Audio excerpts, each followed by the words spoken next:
high. Thinking about retirement, thinking about one day you'll be retired. So many of us, before we retire, don't give that a lot of thought.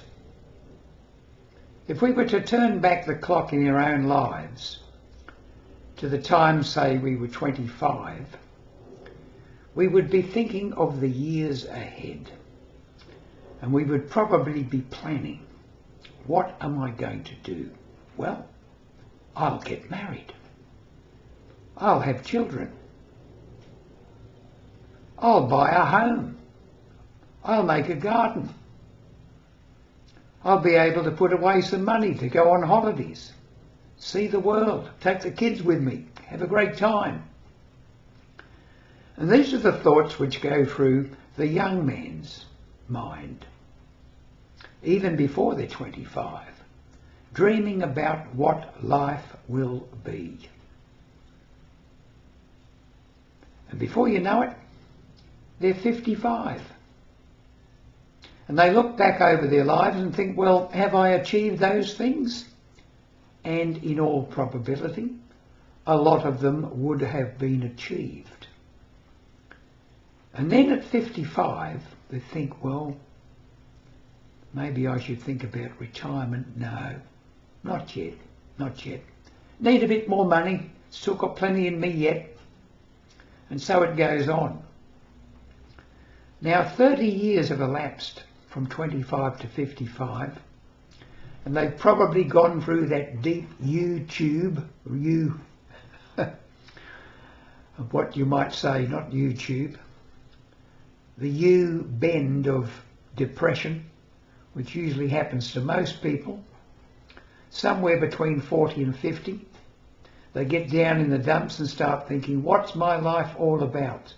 Is this all there is? And so forth. And some become quite philosophical. And some, of course, try to turn back the clock. Trade in the missus for a new model. Buy yourself a sports car. Get the latest hairdo and pretend that they're only 25 again. It doesn't work, we know that.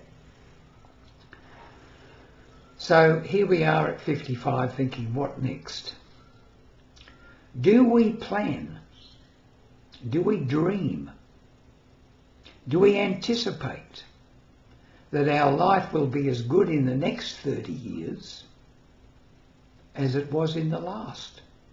Remember, it's exactly the same time, 25 to 55, 55 to 85.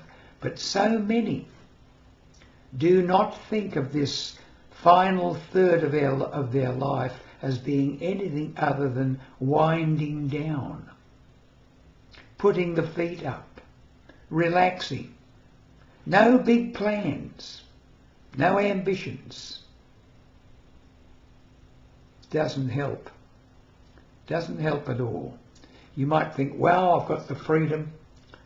I'll be able to do this and do that. But unless you plan to do it, unless the ambition's there, the dreams are there, the goals are there, you won't do it. You will waste and fritter away those great years which happen after 55. I've always advocated here to retire as early as you can. Most people say, no, I can't afford it yet, when they really can. So they fritter away maybe the next 10 years of their life between, say, 55 and 65. The most vigorous, energetic years of that final third. The time they can get out and do things. Not just travel the world and have holidays, but actually get into something new. Some new dream. The search for happiness. Well, I've spoken on this before. Happiness is an inside job. It doesn't matter what you're doing on the outside, so long as you're enjoying it on the inside. Find something in those final years. And it will change. I've been retired for 29 years now. And certainly my life has changed over time. But I've always been doing things in retirement. Joining volunteer organisations, writing books, going out and speaking to groups. Doing the things that I like doing, but I know are beneficial to other people. Because happiness is not a thing you can seek. It's a byproduct from what you do. In this final third of your life, and it could last 30 years, or even more. I expect mine will. But even if it only lasts for another year, it will be over a third of it in retirement. So get out there, think to yourself, coming up for retirement, what am I going to do? The secret is, I think the Japanese saying is, ikigai. Do something that you love to do. Do something that you're good at, and you'll find that you're enjoying that. Do it for other people. Make sure that it's a service for something greater than your own self, and the rewards will come. Not necessarily in money, but in the people you meet, the times you have, the feelings you have inside. Final third of your life can be the best of the whole lot.